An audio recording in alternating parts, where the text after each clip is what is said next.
Today's episode is a solemn one as we tell the tragic story of a mine disaster that happened in Hyden, Kentucky on December 30th, 1970. Hello folks, I'm Steve Yelly along with Rod Mullins, and this is another one of the stories of Appalachia.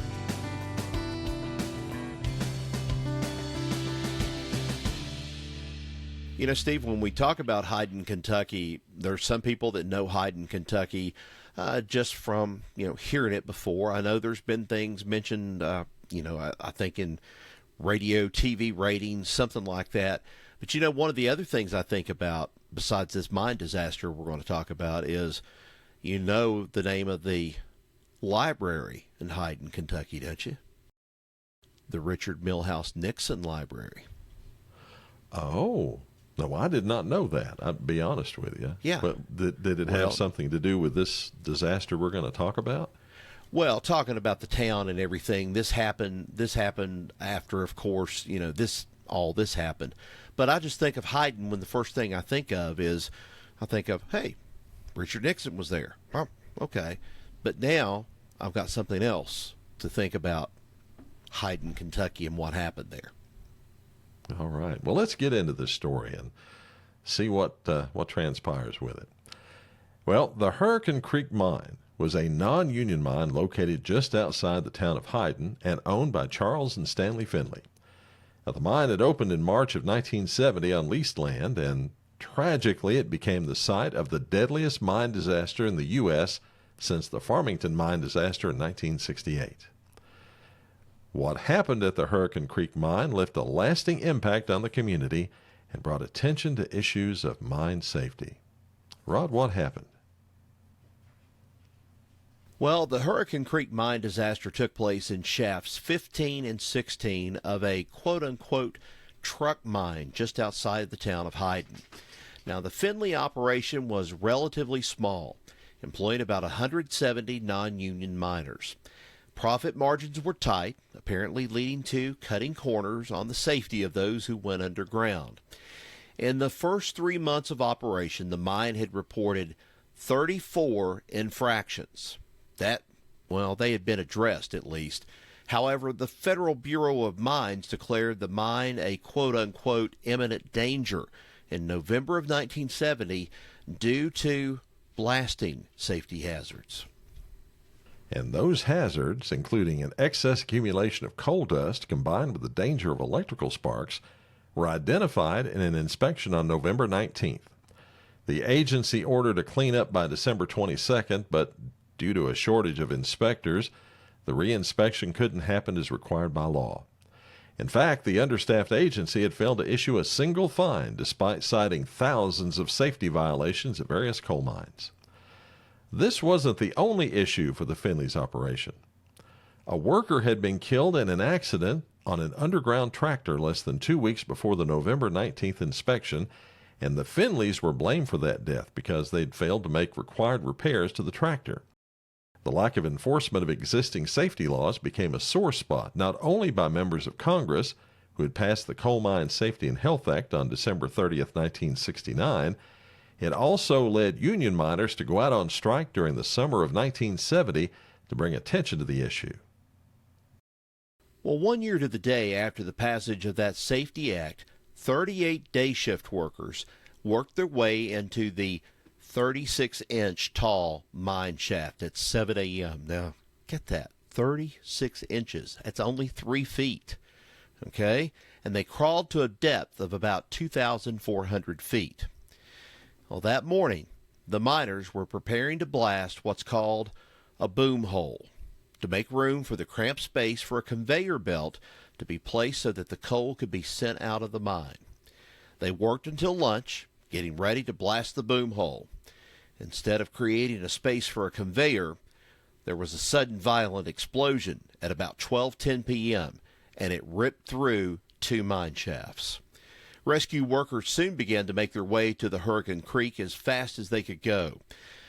Unfortunately, at a very time that a winter snowstorm had hit the area, complicating recovery efforts with a foot of snow already laying on those mountain roads. And despite that, within 24 hours, the bodies had been removed and the mine sealed until an investigation could begin. One survivor, A.T. Collins, was blown out of the mine by an explosion as he was re-entering the shaft after his lunch break. Another survivor, Harrison Henson, had been sent outside to get tools and witnessed the explosion upon his return. What's particularly chilling is that illegal primer cord was found at the blast site, as well as at the site of another, smaller blast at the same mine that had happened the week before. 3 miners testified to seeing the primer cord. Now, the aftermath of the disaster was heartbreaking. The bodies were taken to a Leslie County School gymnasium in Hyden. Many were so damaged that they could only be identified by Social Security numbers they'd written on their belts, a sure sign they'd known the worst could happen. Let's talk about the reaction to the disaster. You remember I mentioned at the beginning something about Richard Nixon?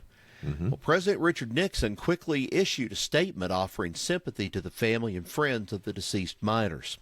He promised to take, quote, every appropriate step to prevent future disasters and dispatch top aides, including Robert Finch, the former Secretary of Health, Education, and Welfare, and the President's counselor.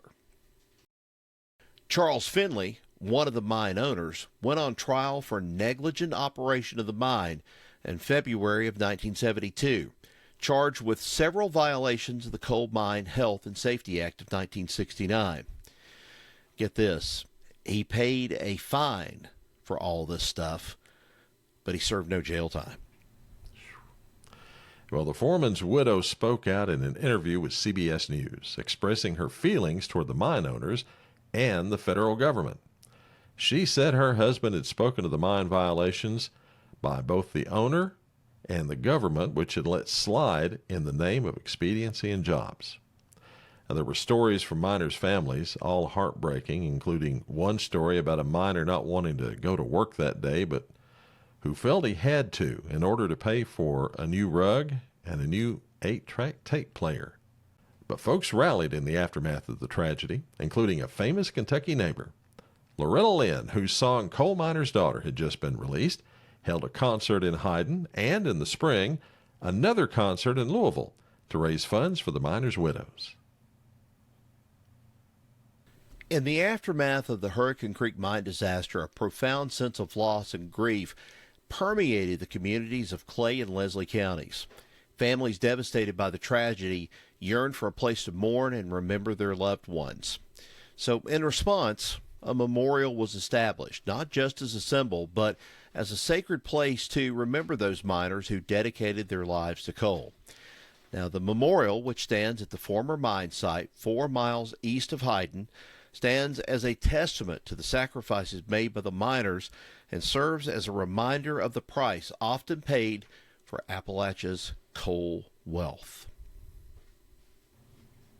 Wow. That's a tragic story. I mean, and I've said this before, we could tell these kind of stories every week and we wouldn't run out of stories. I mean, this is not an uncommon thing, but this one was terrible. Just absolutely terrible. Just imagine going down in that mine or getting ready to go back in the mine and boom, it goes off and knocks you back. And you're not even down in the mine yet. Wow. Now, well, this, and, kind of didn't have any idea that we were kind of going in that direction toward Richard Nixon, but kind of coincidentally, it kind of shows up there and talking about it. And of course he did express sympathy and everything and pledged to get all this taken care of. But I think that the people were more upset over the fact that the final outcome of the trial, that there was a fine paid, but no jail time out of it, or at least no significant punishment. And so when they say the federal government, they're talking about the government probably in general, because they welcomed later on after President Nixon had went and resigned, left the White House.